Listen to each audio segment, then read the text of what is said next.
At 9:17 a.m. on January 22, 1943, Second Lieutenant John George squeezed the trigger. The Winchester Model 70 kicked against his shoulder. 240 yards away, a Japanese sniper jerked violently and tumbled 90 feet through the banyan tree branches, his body crashing through leaves and limbs before slamming into the jungle floor with a wet thud. George worked the bolt. The spent brass cartridge ejected in a golden arc. He chambered another round. His hands were steady. His breathing was controlled. Through the Lyman Alaskan scope, he found the second sniper already moving, retreating through the canopy. George fired again. Another body fell. 2 shots, 2 kills, and the clock had just started ticking on the most incredible 48 hours of sniper warfare in the Pacific Theater. This is the story of how a 27-year-old Illinois state shooting champion with a mail-order rifle and 0 combat experience killed 15 of Japan's most lethal jungle snipers in just 2 days. 15 professional killers who had terrorized an entire American battalion.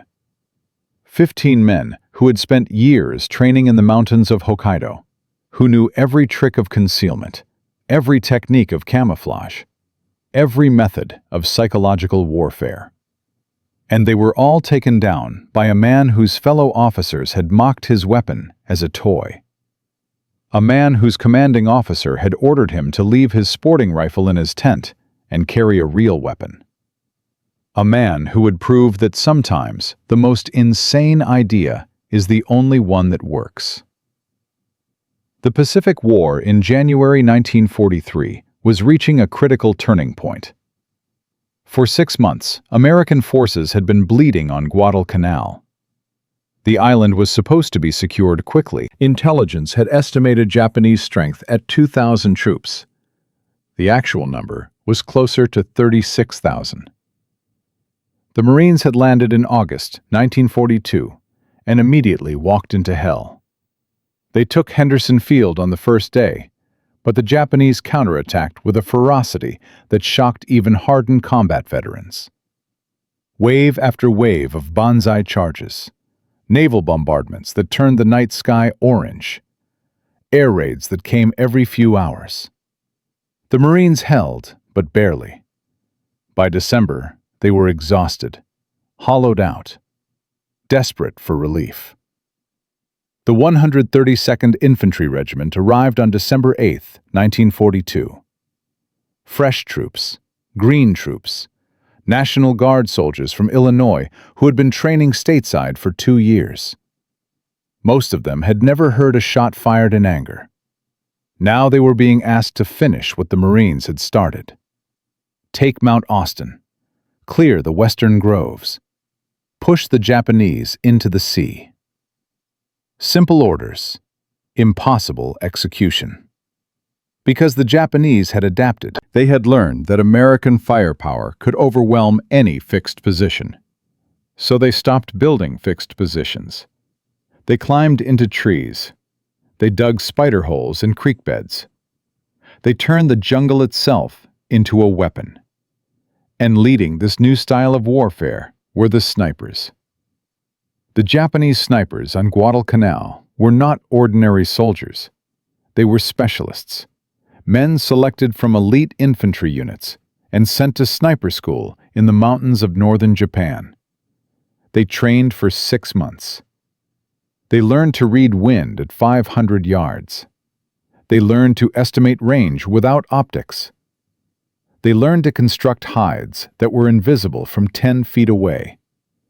They learned to wait, to stay motionless in a tree for 12 hours, to urinate without moving, to control their breathing until their heartbeat slowed to 40 beats per minute. And they learned to shoot. The Type 97 sniper rifle was crude compared to German or American equivalents, but in the hands of a trained marksman, it could kill at 400 yards. Most importantly, they learned to work in pairs, 1 shooter, 1 spotter. The spotter located targets and provided security. The shooter made the kill. Then they switched roles. This kept both men sharp and prevented the single point of failure that plagued solo snipers. By mid-January 1943, these snipers had become the 132nd Infantry's nightmare. In the dense jungle west of Point Cruz, 15 Japanese snipers were operating in a 3-square-mile area. They had killed 27 American soldiers in 2 weeks.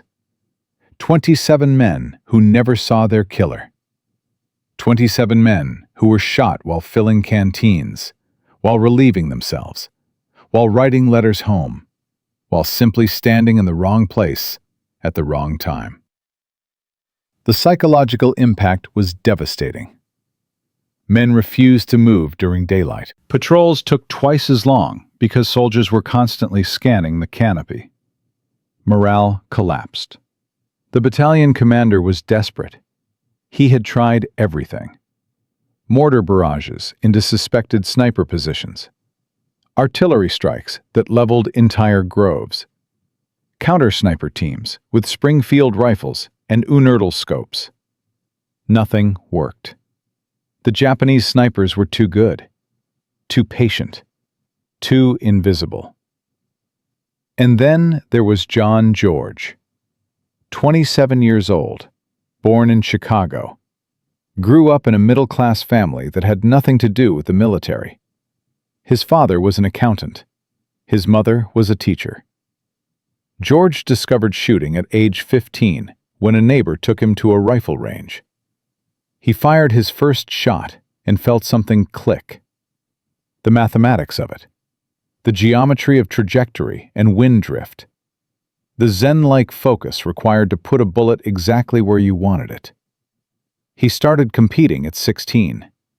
By 19, he was winning state championships. In 1939, at age 23, he became the youngest man to ever win the Illinois State Long Range Championship.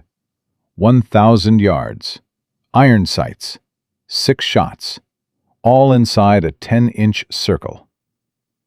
The other competitors were twice his age, men who had been shooting since before George was born. He beat them all. When war broke out, George enlisted in the National Guard, not because he was particularly patriotic, not because he hated the Japanese or Germans. He enlisted because he knew his skill set would be valuable. He knew that modern warfare would require precision, that a man who could hit a target at half a mile might save lives, might change battles, might make a difference. But the Army did not see it that way. The Army saw a college graduate who could pass officer training. They commissioned him as a second lieutenant and assigned him to a rifle platoon. Standard issue, standard tactics, standard everything. George asked if he could bring his own rifle. The armorer laughed. Regulations specify that officers carried the M1 Garand, 9.5 pounds, semi-automatic, 8 rounds, effective range 300 yards with iron sights. A fine weapon, but not a precision weapon. George had other ideas. Before shipping out from Camp Forest, Tennessee, he used 2 years of National Guard pay to buy a Winchester Model 70. The rifle cost $85, more than a month's salary for a lieutenant. The Lyman Alaskan scope added another $37. The Griffin and Howe mount cost $22. Total investment, $144, equivalent to nearly $3,000 today. George's fellow officers thought he was insane. They called it his mail-order sweetheart. They asked if he was planning to hunt deer in the Pacific. They made jokes about sporting rifles and real weapons. George ignored them.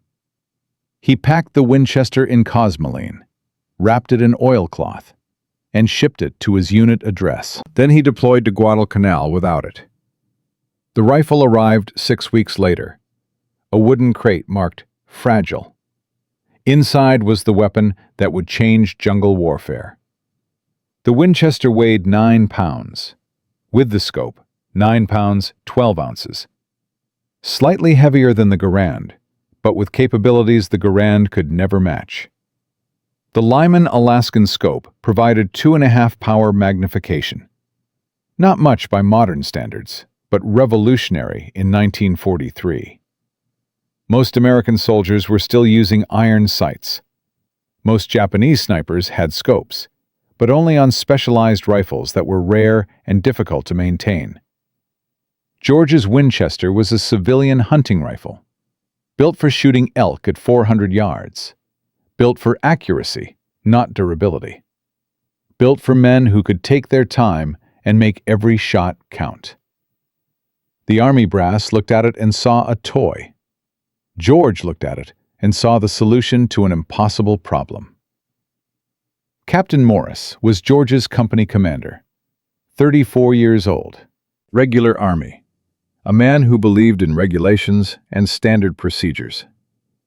When George showed him the Winchester, Morris's reaction was immediate and hostile. He told George to pack the sporting rifle away and carry a proper weapon. He told George that the Garand was good enough for every other officer in the regiment, so it should be good enough for him. He told George that custom rifles had no place in modern warfare. George listened to all of this. Then he quietly disobeyed. He carried the Winchester on every patrol. He cleaned it every night. He practiced with it whenever possible. He waited for the moment when he could prove what the rifle could do.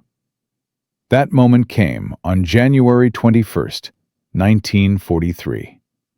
The battalion had been fighting for Mount Austin since December 17th. 35 days of brutal close-quarters combat. The Japanese had fortified the mountain with 47 bunkers and pillboxes. Each one had to be taken individually. Grenades, flamethrowers, bayonets, the kind of fighting where you could smell your enemy's last meal.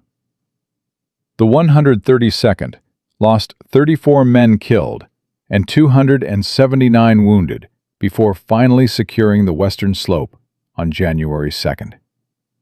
By then, George had fired his Winchester exactly 0 times in combat.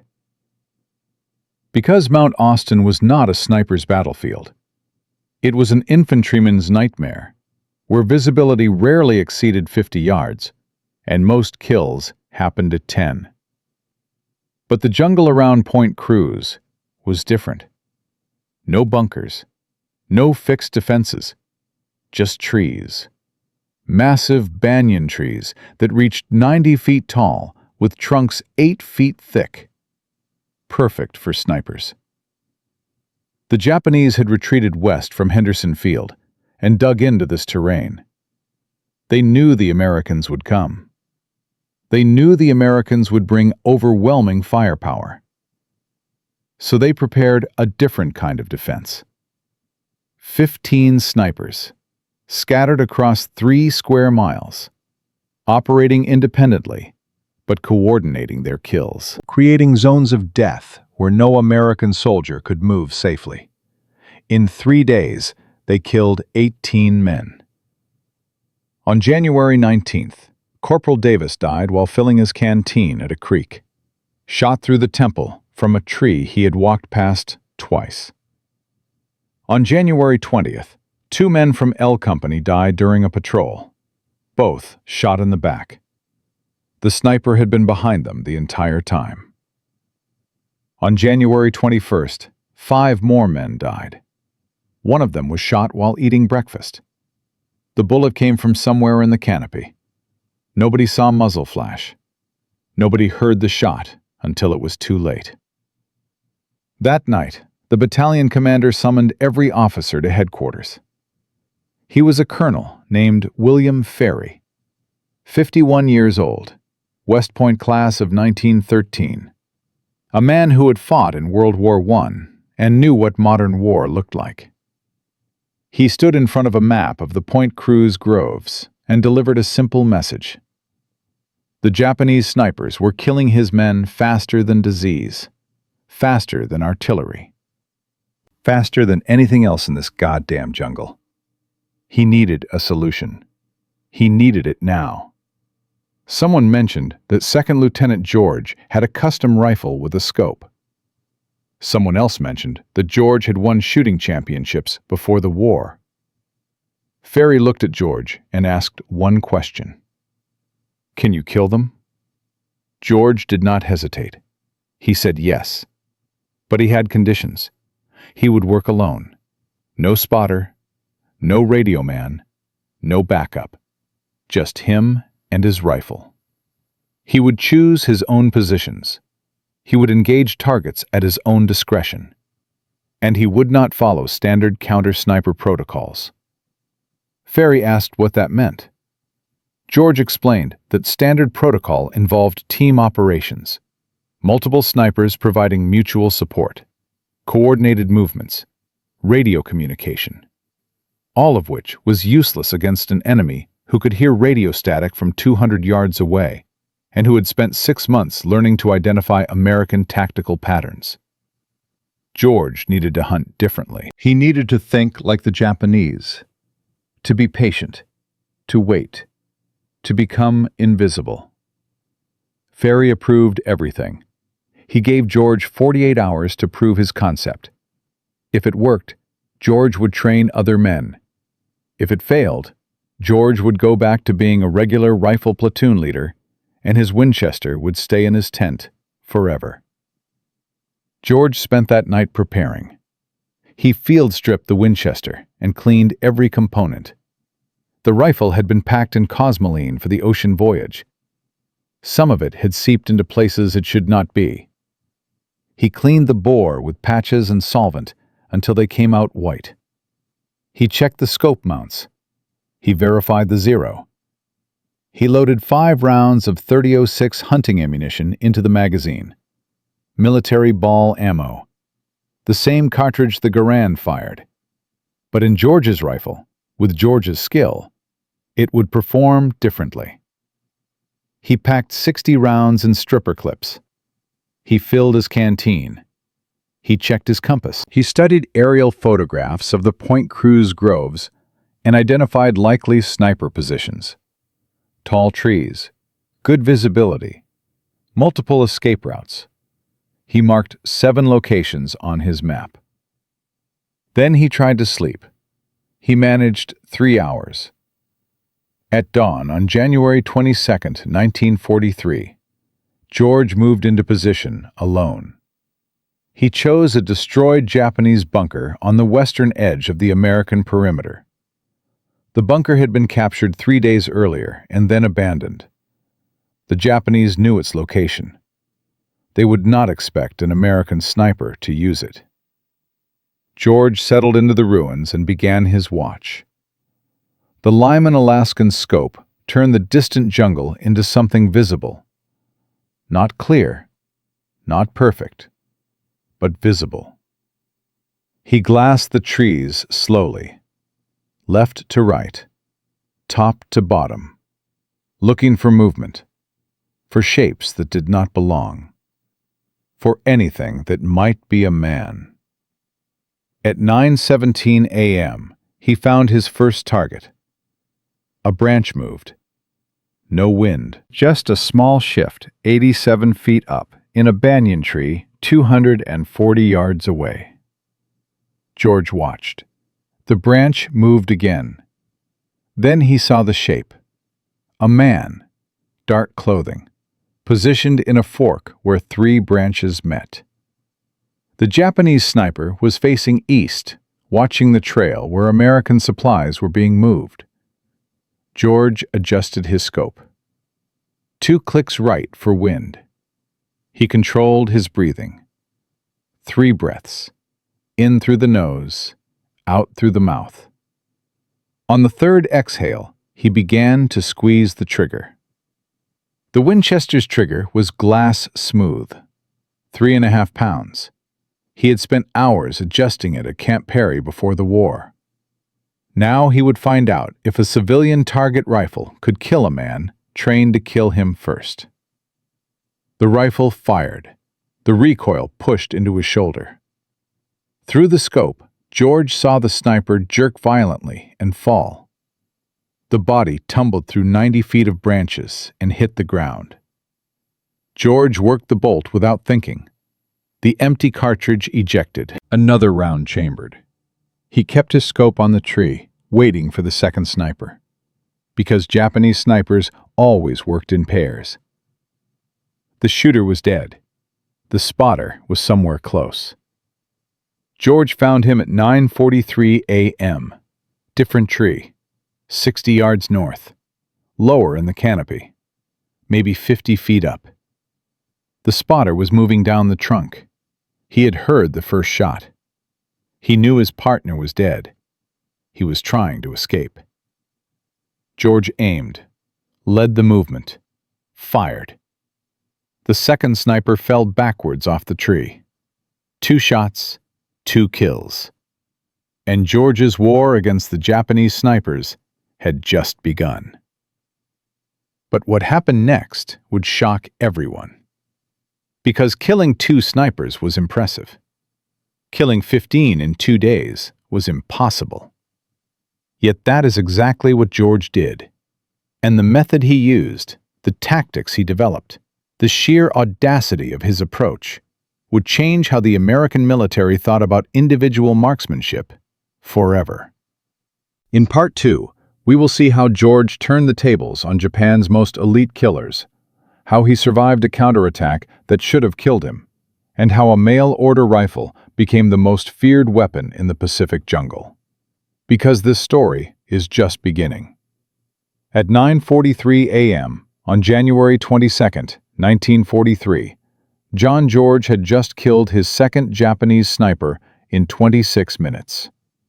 240 yards, 2 shots, 2 bodies falling through the jungle canopy. His mail-order Winchester had just proven it could do what an entire battalion could not. But George had no idea that his next 12 hours would trigger the most intense, bureaucratic battle of his military career. Because killing enemy snipers was one thing. Convincing the United States Army to change its entire doctrine on precision marksmanship was something else entirely. And the man who would fight him hardest was not a Japanese soldier. It was his own commanding officer. George worked the bolt and chambered his 3rd round. He kept his scope on the surrounding trees. Japanese snipers operated in pairs, but sometimes they operated in cells of 3 or 4. If there were more men out there, they would have heard the shots. They would be relocating, or they would be hunting him. George scanned methodically, left to right, top to bottom. The Lyman Alaskan scope revealed shadows and shapes that the naked eye would miss. But shadows and shapes were not targets. George needed movement. He needed confirmation.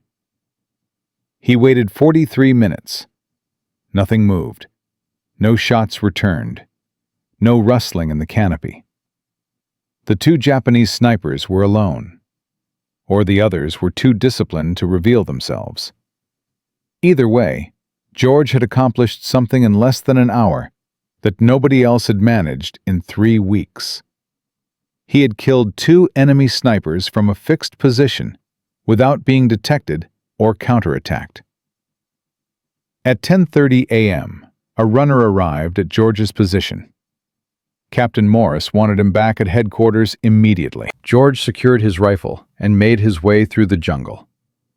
The headquarters was a collection of tents and sandbag bunkers 500 yards behind the front line.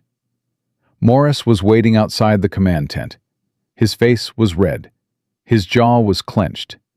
Before George could report, Morris started talking. He wanted to know what the hell George thought he was doing.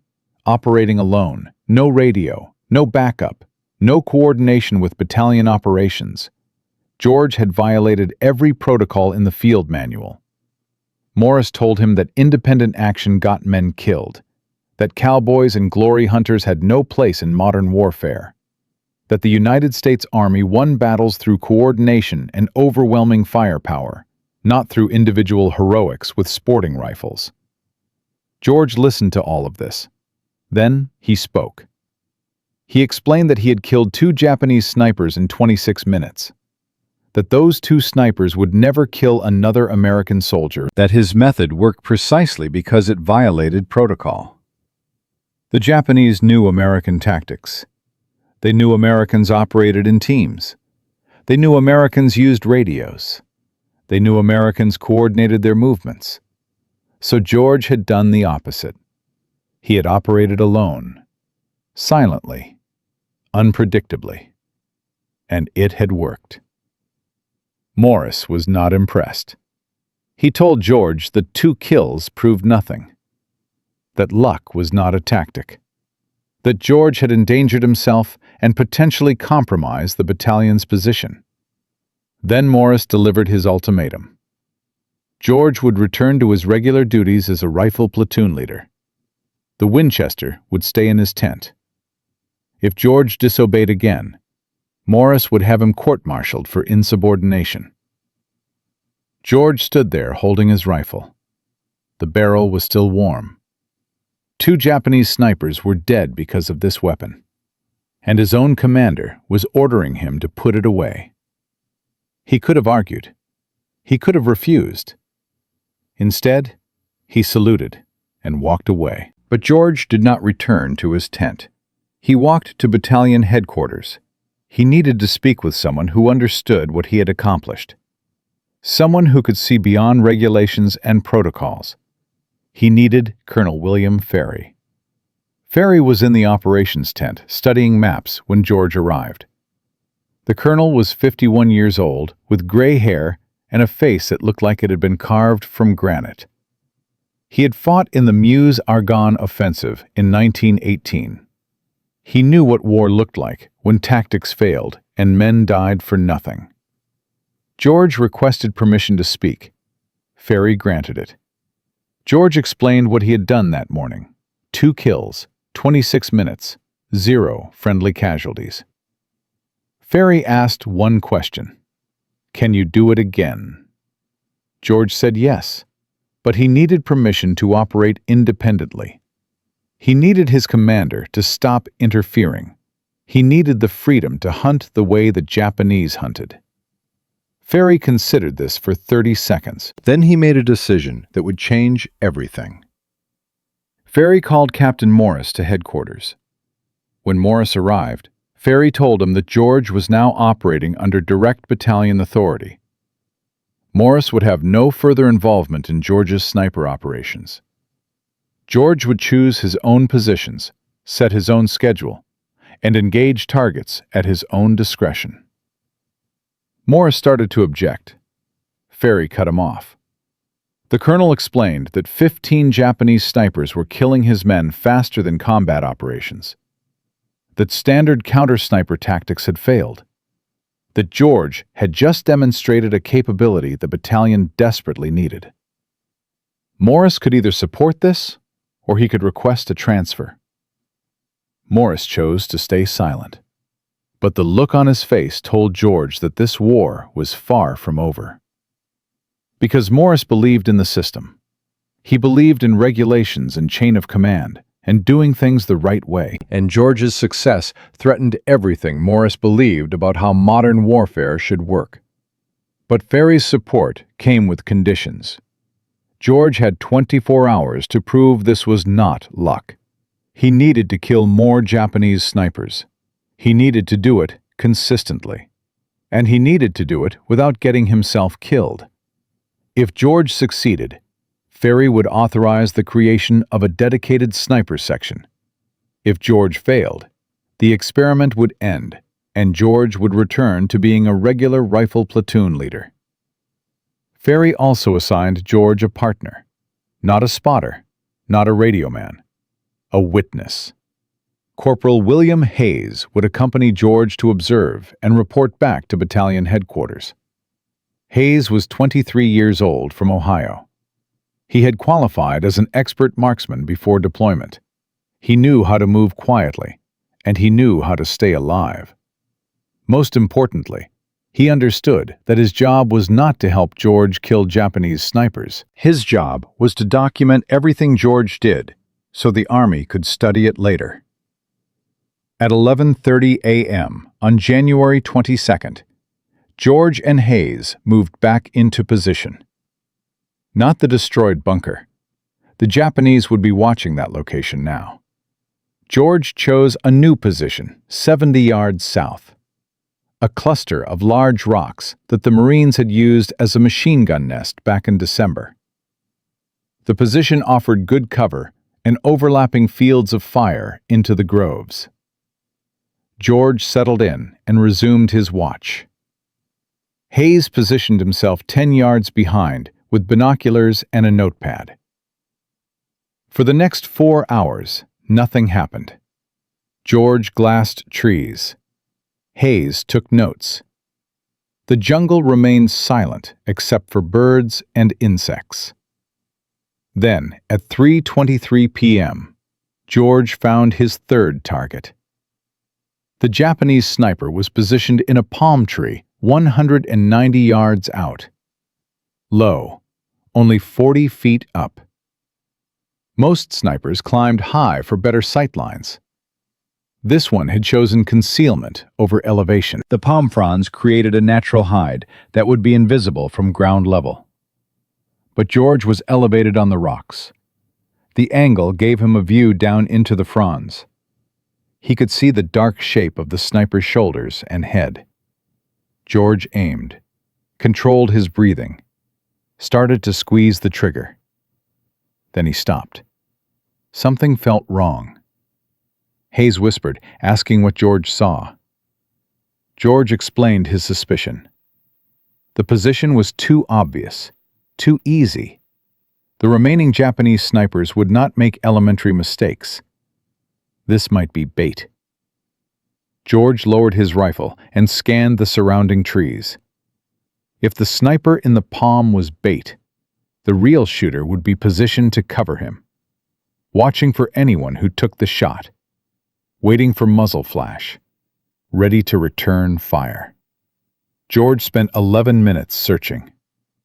At 3:34 p.m., he found the real threat. A banyan tree, 80 yards northwest of the palm, 91 feet up. The Japanese sniper was positioned in a perfect hide. Branches and vines concealed him from 3 sides. He had a clear line of sight to George's previous position at the destroyed bunker. He was waiting for George to appear there, or to take a shot at the bait in the palm tree. Hayes understood immediately. This was not just sniping. This was psychological warfare. The Japanese were hunting the hunter. George made his decision.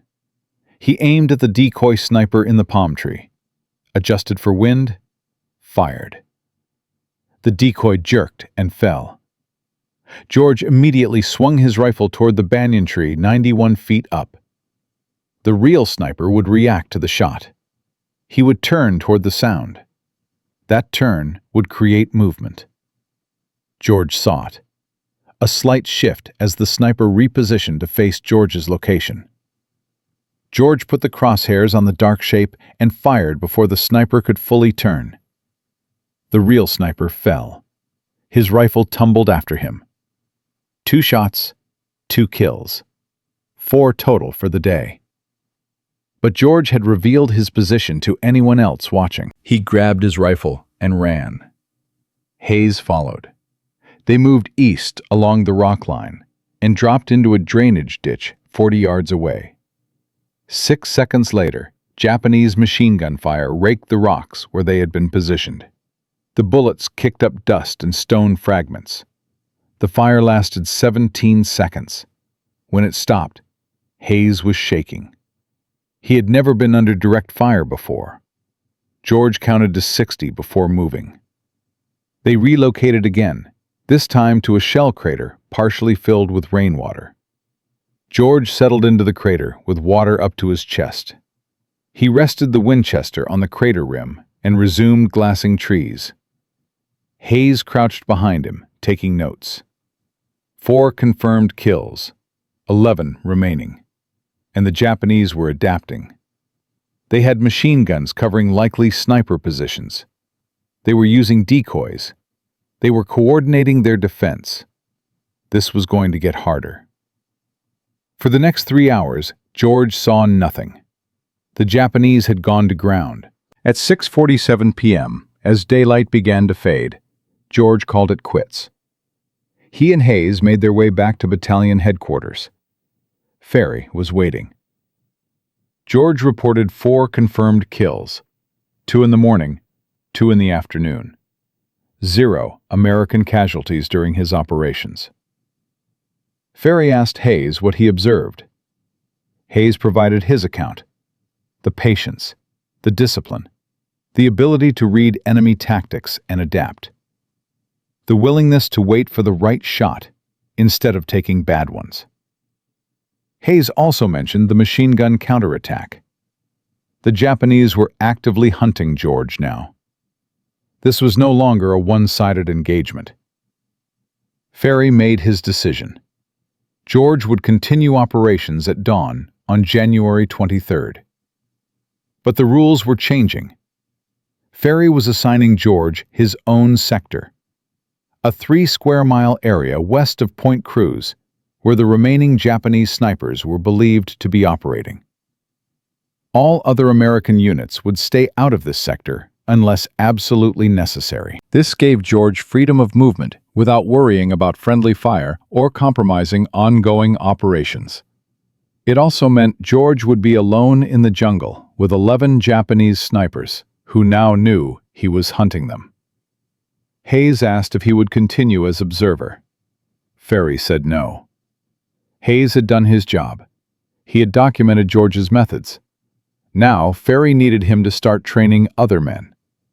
Because if George succeeded, the Army would need more snipers. Many more. That night, George cleaned his Winchester and considered the mathematics. 4 kills in 1 day, 11 remaining.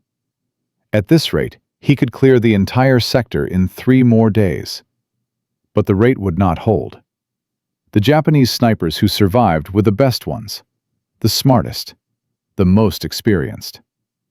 They had watched 4 of their comrades die. They knew George's tactics now. They knew his capabilities. And they were planning their response. George loaded 5 fresh rounds and tried to sleep. He managed 2 hours. At 3 a.m., he gave up and sat in his tent with a rifle across his lap. The rain started at 4:15 a.m. Heavy tropical rain that turned the jungle floor into mud and made the trees invisible beyond 100 yards. George waited for it to clear. At 7:43 a.m. on January 23rd, the rain slowed to a drizzle. Visibility improved. George moved to his new position. Not the rocks, not the drainage ditch. Somewhere the Japanese would not expect. He chose a spot 70 yards south of his previous position, a cluster of large rocks the Marines had used as a machine gun nest back in December. He settled in and waited. At 8:17 a.m., he found sniper number 5. The Japanese soldier was positioned in a palm tree 190 yards out. George went through the same process as yesterday. Checked for bait. Searched surrounding trees. Found nothing suspicious this time. He fired. The sniper fell. 5 kills total. 10 remaining. Over the next 6 hours, George killed 4 more Japanese snipers. Number 6 at 9:52 a.m., 290 yards out in a banyan tree. Number 7 at 2:23 p.m., 310 yards, the longest shot George had taken so far. Number 8 at 5:41 p.m., 160 yards, low in a cluster of palms. Number 9 at 6:13 p.m., just as daylight was fading, 220 yards. 9 total kills over 2 days, 6 remaining. George returned to headquarters exhausted. Ferry wanted numbers. George provided them. 17 rounds fired, 9 hits, 8 misses due to wind or distance or target movement. Ferry asked about ammunition status. George had 43 rounds remaining. Ferry told him to continue operations at dawn. They were winning. The Japanese sniper threat was collapsing. But neither Ferry nor George knew what was coming, because the Japanese had also been doing mathematics.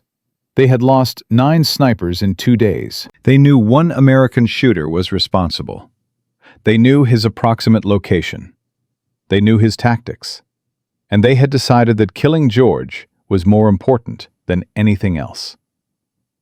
On the night of January 23rd, a Japanese infantry platoon, 40 men, moved into the Point Cruz groves with one mission: find the American sniper, kill him, recover his body and his weapon. Because the Japanese understood something that Captain Morris did not understand. Individual capability mattered. One skilled man with the right weapon could change battles, could shift momentum, could demoralize an entire force. George had become that man, and the Japanese were coming for him. At dawn on January 24th, 1943, John George had killed 9 Japanese snipers in 2 days with his mail-order Winchester. 9 professional killers eliminated, 6 remaining. The United States Army was finally taking precision marksmanship seriously. Colonel Ferry was planning to create an entire sniper section based on George's methods. Everything was working, except for one critical problem. The Japanese had figured out who was killing their men. And on the night of January 23rd, they had dispatched a 40-man infantry platoon into the Point Cruz groves with orders to find the American sniper and eliminate him. This was no longer a hunting expedition. This was war. George moved into position at 6:30 a.m. He chose a new location, a fallen tree 120 yards north of his previous position. The tree had been knocked down by artillery weeks earlier. Its massive trunk provided cover and a clear view of the groves. George settled in behind the trunk and began his watch through the Lyman Alaskan scope. The jungle was quiet. Too quiet. No birds. No insects. Just silence. George had spent enough time in the jungle to know what silence meant. Something was wrong. Something had disturbed the natural rhythm of the forest. He scanned the trees methodically, but saw nothing. At 8:17 a.m., he found his 10th target. The Japanese sniper was positioned in a banyan tree 210 yards out, 87 feet up. George studied the position for 3 minutes, checked for decoys, searched surrounding trees, found nothing suspicious. He aimed, controlled his breathing, fired. The sniper fell. 10 kills total, 5 remaining. But as George worked the bolt to chamber another round, he heard something that made his blood freeze. Voices. Japanese voices. Close, maybe 50 yards away, coming from multiple directions. George pressed himself against the fallen tree trunk and listened. The voices were coordinating, calling to each other, moving in a pattern. This was not a patrol. This was a sweep. They were hunting him. George grabbed his Winchester and ammunition and began moving. Not running, walking, staying low, using terrain for cover. He moved northeast toward the American perimeter. Behind him, the Japanese voices grew louder. They had found his position at the fallen tree. They had found his spent cartridge cases. They were tracking him. George increased his pace. The jungle was dense. Vines caught his boots. Branches whipped his face. He could hear the Japanese soldiers crashing through the undergrowth behind him. At least 20 men, maybe more. George had 5 rounds in his rifle and 43 rounds in his pack. Poor odds against an infantry platoon. At 8:34 a.m., George reached a small clearing. He started to cross it, then stopped. Training took over. Never cross open ground without observation. He studied the far tree line. Saw movement. 2 Japanese soldiers positioned in the trees watching the clearing. A trap. They had flanked him. They were ahead of him and behind him. George was surrounded. He had 3 options: fight through the ambush ahead, fight through the pursuit behind, or go to ground and hope they passed by. George chose option 4. He would make them come to him on his terms. 30 yards to his left was a shell crater. Deep, good cover, limited visibility. George sprinted to the crater and dropped in. The crater was partially filled with rainwater. Cold, muddy. George submerged himself until only his eyes remained above the surface. He held the Winchester vertically to keep the barrel clear. And he waited. The Japanese voices grew closer. George counted at least 8 men approaching from the south. Their discipline was good. They moved quietly. They communicated with hand signals. These were not ordinary infantry. These were veterans. Men who had been fighting on Guadalcanal since August. Men who knew jungle warfare. Men who wanted revenge for their dead snipers. At 8:47 a.m., the first Japanese soldier appeared at the crater rim. He was looking down, searching. His eyes met George's. Neither man hesitated. George fired from the water. The rifle bucked. The soldier fell backward. George worked the bolt while still submerged. Chambered another round. Rose up out of the water. 2 more soldiers were at the crater rim. George fired. Worked the bolt. Fired again. Both soldiers dropped. 3 rounds fired. 3 kills. 2 rounds left in the rifle. George could hear shouting. More soldiers converging on his position. He climbed out of the crater on the north side, away from the voices. He ran 20 yards and dropped behind another fallen tree. Japanese rifle fire erupted through the jungle. Bullets struck the ground around the crater, around the fallen tree. The soldiers were firing at movement, at sound, not at confirmed targets. George stayed low. He reloaded the Winchester from a stripper clip, 5 fresh rounds. He glassed the area through his scope, saw movement. 2 soldiers advancing toward the crater, 50 yards out. George aimed at the lead soldier, fired. The soldier dropped. The second soldier dove for cover. 4 rounds left. George heard more voices, behind him, east of his position. The Japanese were flanking again. One group approaching from the south, another from the east. George was about to be surrounded for the second time in 15 minutes. This is when John George made the decision that would define the rest of the battle. He could not win a firefight with a bolt-action rifle against 40 soldiers with semi-automatic weapons. He could not outrun them. The jungle was too dense. They knew the terrain. They had superior numbers. So George decided to change the rules. Instead of retreating toward the American perimeter, he would advance toward the Japanese positions. He would go where they did not expect him. He would hunt them while they hunted him. It was insane. It was suicidal. It was the only option that might work. George moved south, directly toward the Japanese voices. He covered 30 yards in 40 seconds, then dropped into a drainage ditch and waited. Silence. The Japanese had stopped moving. They were confused. Their prey had vanished. George could hear them calling to each other, trying to locate him. He waited 3 minutes.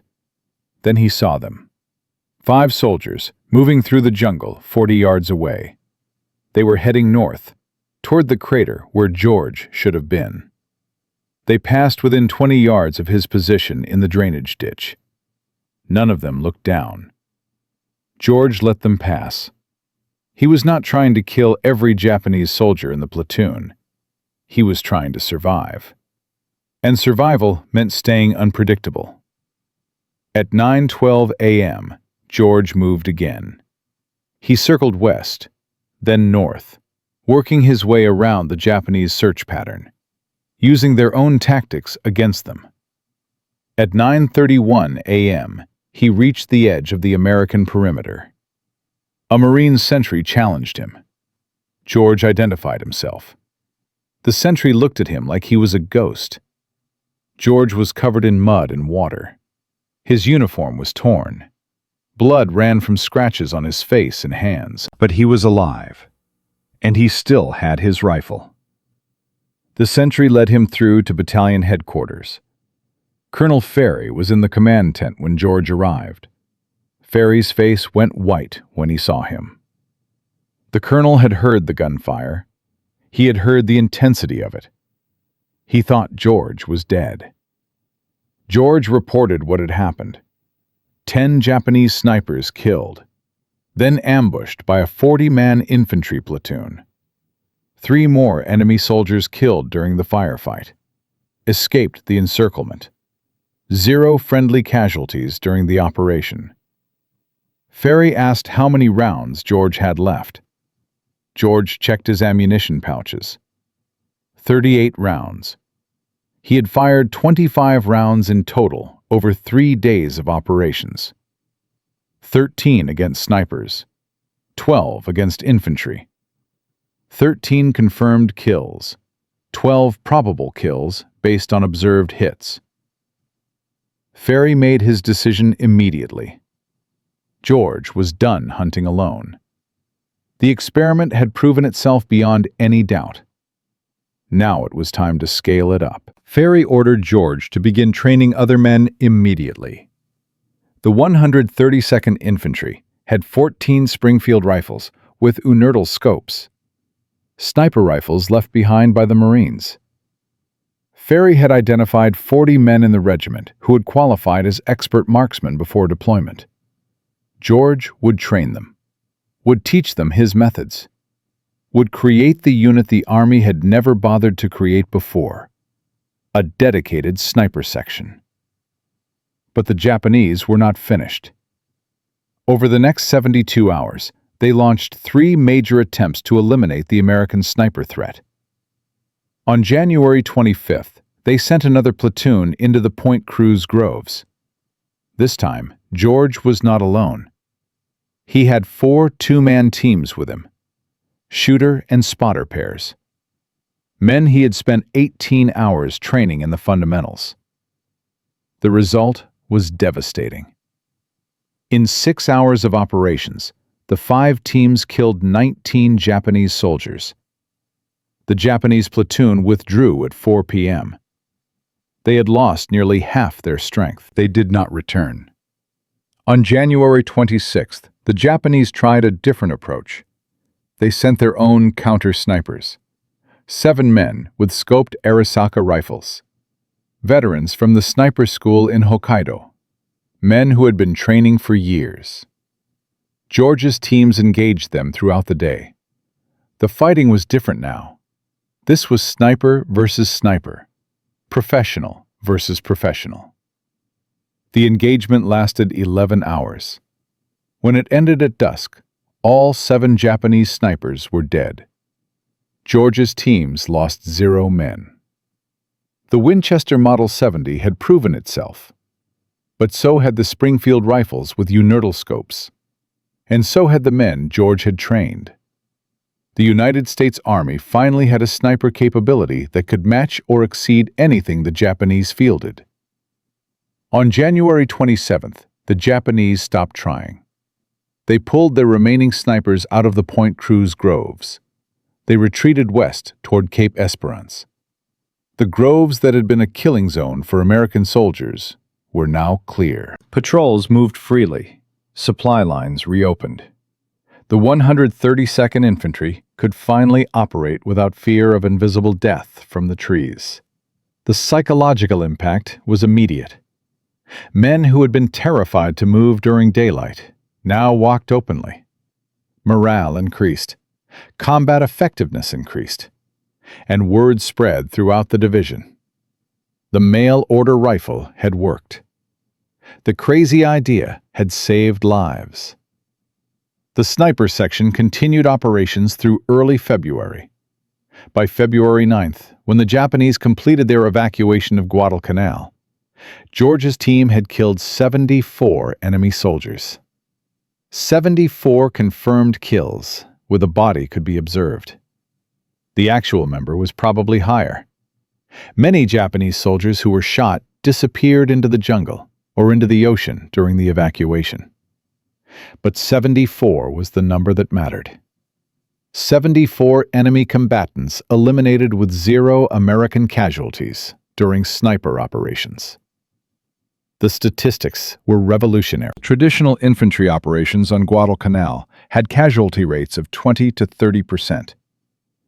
George's sniper section had a casualty rate of 0. The efficiency was unprecedented. The impact went far beyond statistics. The Japanese evacuation of Guadalcanal marked the first major Allied victory in the Pacific War.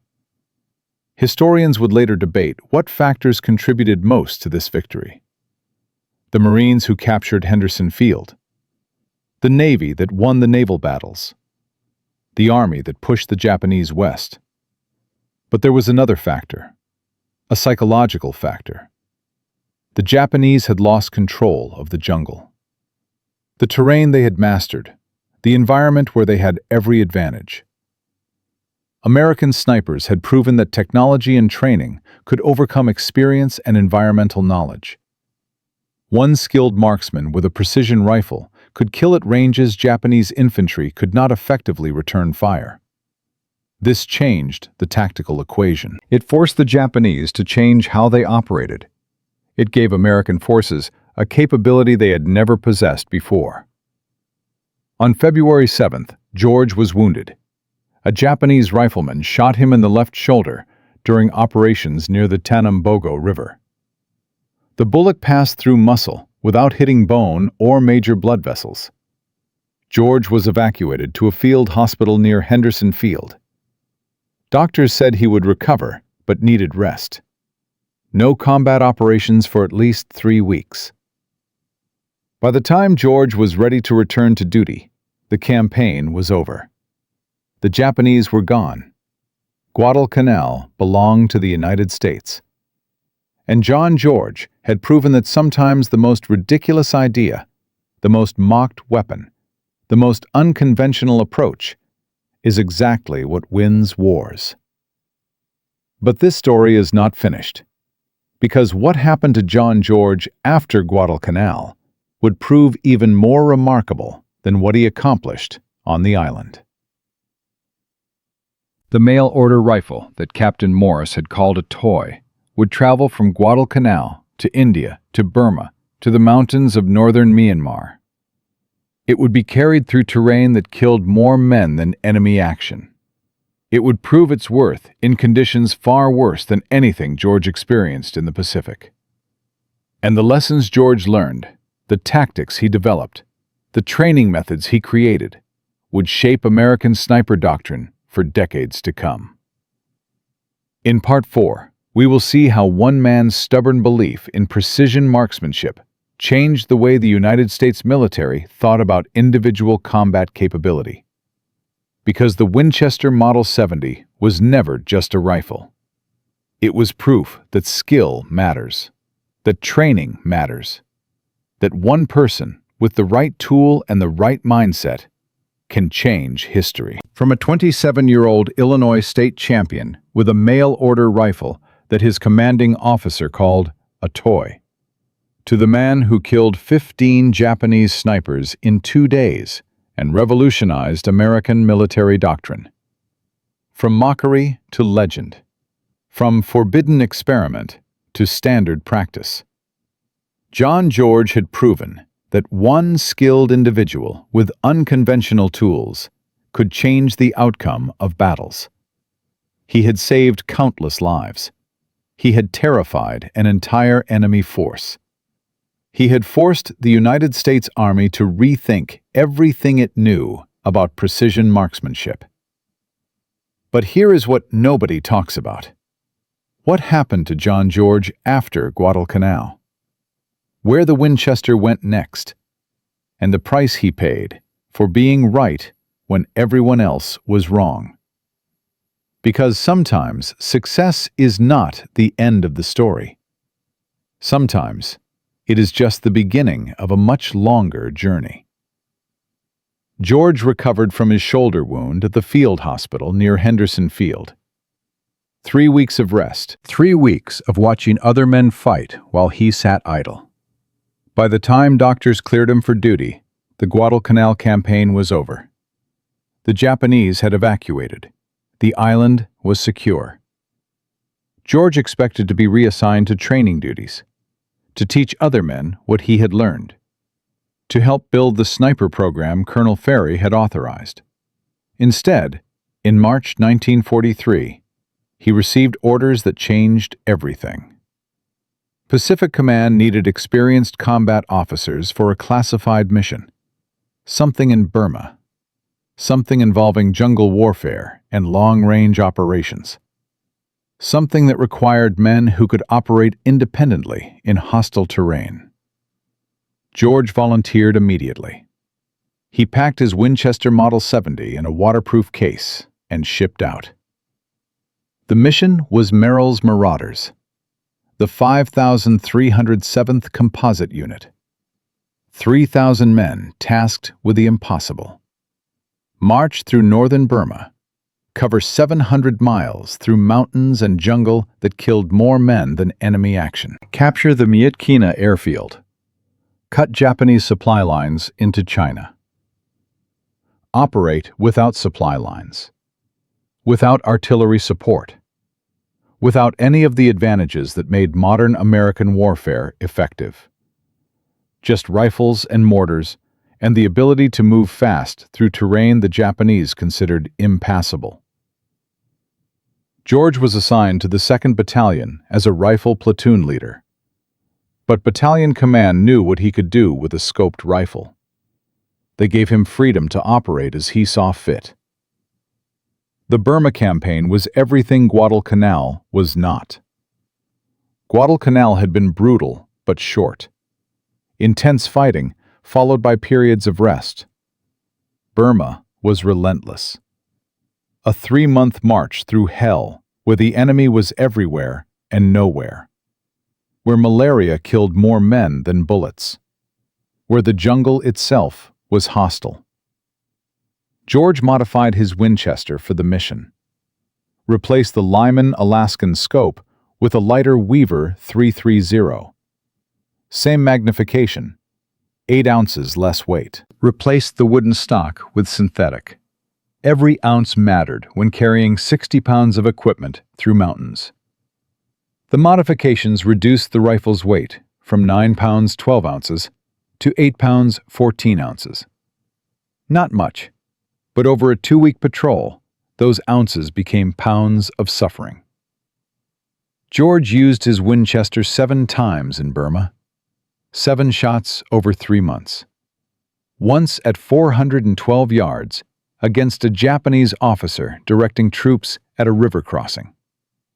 Once at 380 yards against a machine gun position. Once at 290 yards against a sniper who had pinned down a patrol. 7 shots, 7 kills. But Burma taught George something Guadalcanal had not. The Winchester Model 70 was an exceptional rifle. Perhaps the finest bolt-action sporting rifle ever made. But modern warfare was changing. Semi-automatic rifles, like the M1 Garand, were becoming standard. The future would require different weapons, different tactics. The individual marksman with a custom rifle would always have a place. But that place was becoming smaller, more specialized, less central to how wars were won. By May 1944, the Marauders had accomplished their mission. They had taken Myitkyina airfield. They had lost more men to disease than combat. The unit was combat ineffective. Too many casualties, too many sick, too much time in conditions no human should endure. George was evacuated with the rest of the survivors. The Marauders were disbanded. George was promoted to captain and reassigned to Fort Benning, Georgia. Training duty, teaching the lessons he had learned, showing other officers how to use terrain, how to engage targets at distance, how to operate independently. His Winchester sat in a footlocker. He rarely looked at it. The war had moved on. The Pacific Islands were falling one by one. Europe was being liberated. The need for individual marksmen with privately owned rifles was fading into irrelevance. George was discharged in January 1947. He returned to Illinois. He used the GI Bill to enroll at Princeton University. He studied political science, graduated with highest honors in 1950. Then 4 years at Oxford. Then 4 years in British East Africa studying regional politics. Then Washington, D.C. as executive director of the Institute of African American Relations. Then the State Department's Foreign Affairs Institute. A distinguished career in diplomacy and scholarship. George never spoke publicly about Guadalcanal during those years. Colleagues knew he had served in the Pacific. They did not know about Point Cruz. They did not know about the 15 Japanese snipers. They did not know about the mail-order rifle that had changed American military doctrine. But in 1947, George decided to write it all down. Not for publication, just for himself. A technical manual. Detailed descriptions of weapons and ammunition and tactics. What worked, what did not work. He wrote for 6 months. The manuscript grew to over 400 pages. A friend at the National Rifle Association read it and insisted on publication. George was reluctant. The book was too technical, too detailed, not the kind of content general readers wanted. But the NRA convinced him. The book was published in 1947 under the title Shots Fired in Anger. It became a classic among firearms enthusiasts and military historians. Still in print today, still used as reference material for anyone studying World War II small arms. George's descriptions of Japanese weapons remain some of the most detailed contemporary accounts available. But the real legacy was not the book. The real legacy was what George had proven on Guadalcanal. That precision marksmanship mattered. That individual skill could change battles. That the United States military needed dedicated sniper programs with specialized training and equipment. The sniper section George created at Guadalcanal became the template. After the war, the Army established formal sniper schools, developed standardized training, created tables of organization that included sniper positions. The Marines followed, then the Navy, then every branch of the military. By the Vietnam War, American snipers were among the best in the world. Men like Carlos Hathcock, Chuck Mawhinney, Adelbert Waldron. They used different rifles, different scopes, different tactics, but they all traced their lineage back to what John George had proven in the jungles of Guadalcanal. The numbers tell the story. During World War II, American snipers accounted for approximately 68,000 enemy casualties across all theaters. One sniper could kill between 30 and 50 enemy soldiers before being killed or wounded. The casualty exchange ratio was revolutionary. Traditional infantry operations had ratios of 1-to-1 or worse. Snipers achieved ratios of 30-to-1 or higher.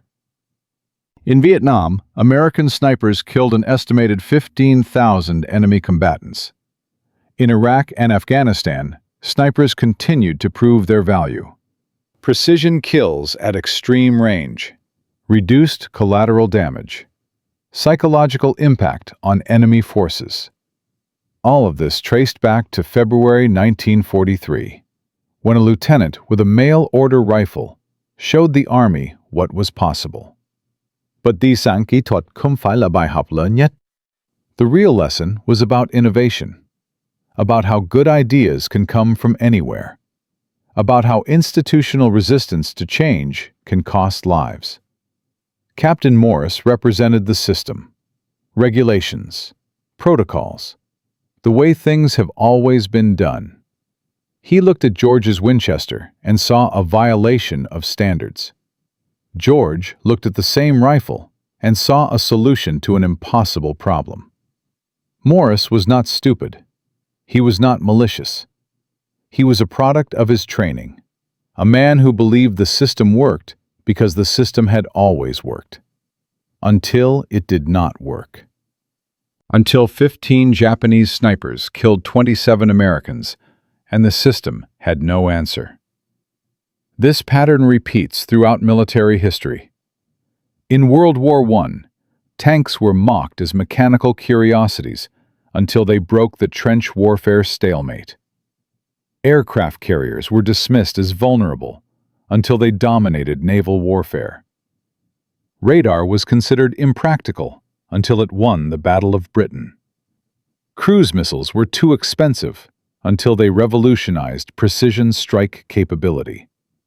Every major innovation in warfare faced institutional resistance. Every revolutionary idea was called crazy until it proved itself in combat. The people who championed these ideas were often mocked, marginalized, told to stop wasting time and resources on impractical schemes, until those impractical schemes won battles and saved lives. George understood this. He spent his post-war career studying how institutions make decisions, how bureaucracies resist change, how good ideas get killed by committees and regulations and risk-averse leadership. His work at the State Department focused on helping organizations adapt to changing conditions, on creating systems that could recognize valuable innovation instead of suppressing it. He never mentioned his own experience on Guadalcanal in these contexts, but everyone who worked with him noticed his particular interest in how outsiders with unconventional ideas could be heard and supported rather than dismissed and punished. The lesson applies beyond military contexts. In business, how many potentially revolutionary ideas get killed in meetings because they do not fit the standard model?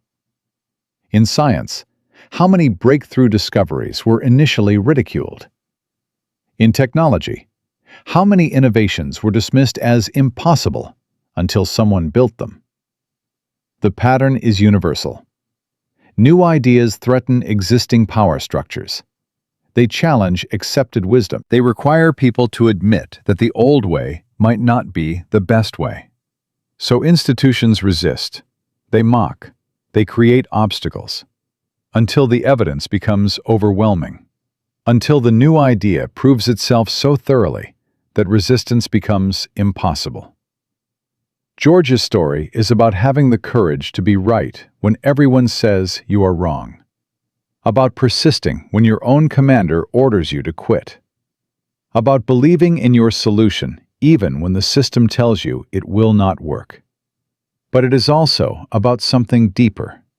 About the responsibility that comes with being right. Because George was not trying to prove a point. He was not trying to embarrass Captain Morris or show up the army brass. He was trying to save lives. American lives. The lives of men he served with. That is what made his persistence noble rather than stubborn. He was willing to risk court-martial, to risk his career, to risk being labeled a glory hound and a maverick, because he knew his method worked, and he knew that every day the army refused to listen, more men died. And here is the detail most people do not know. The Winchester Model 70 that John George carried on Guadalcanal and in Burma was not just any rifle. It was rifle number 85,794. Manufactured in 1941, one of approximately 50,000 Winchester Model 70s produced before production was suspended for war work. George paid $85 for it in 1942, equivalent to approximately $1,500 today. After the war, George kept the rifle for 62 years. He took it to Princeton, to Oxford, to Africa, to Washington. He cleaned it regularly. He never fired it again after Burma. In 2009, 3 months before he died at age 90, George donated the rifle to the National Firearms Museum in Fairfax, Virginia. The rifle sits in a display case today. Most visitors walk past without stopping. It looks like any other vintage hunting rifle. Wood stock, blued steel, a Weaver scope that seems primitive by modern standards, but the placard tells the story. Winchester Model 70, serial number 85,794, carried by 2nd Lieutenant John George on Guadalcanal. Used to kill 15 Japanese snipers in 2 days in January 1943. The rifle that changed American sniper doctrine. The mail-order rifle that proved everyone wrong. Next to the rifle is George's original ammunition pouch, still containing 3 rounds of .30-06 ball ammunition. The last 3 rounds George had when he escaped the Japanese encirclement on January 24, 1943. He never fired them. He kept them as a reminder that survival sometimes comes down to having just enough. Just enough ammunition, just enough skill, just enough courage to do what needs to be done, even when everyone says it cannot be done. From a 27-year-old state shooting champion, with a weapon his commander called a toy, to the man who revolutionized American military marksmanship, John George proved that individual capability matters, that skill and training and the right tools can change outcomes, that courage is not just about facing the enemy. Sometimes courage is about facing your own institution, your own leaders, your own colleagues, and insisting that there is a better way even when nobody wants to hear it. In 2 days in January 1943, George killed 15 professional Japanese snipers with a rifle that cost less than a month's salary. He created a sniper program that would save thousands of American lives over the next 70 years. He changed how the world's most powerful military thought about precision warfare. And he did it all because he refused to put his rifle away when ordered, because he trusted his own judgment over institutional wisdom, because he understood that sometimes the most ridiculous idea is the only one that works. That is the power of individual excellence. That is the power of refusing to accept that things cannot be done better. That is why we remember John George, not just as a sniper, but as proof that one person with courage and skill and unconventional thinking can change history. The Winchester Model 70 was never just a rifle. It was a statement. It was proof. It was a revolution disguised as a sporting rifle. And 75,000 Japanese casualties in World War II learned that lesson the hard way.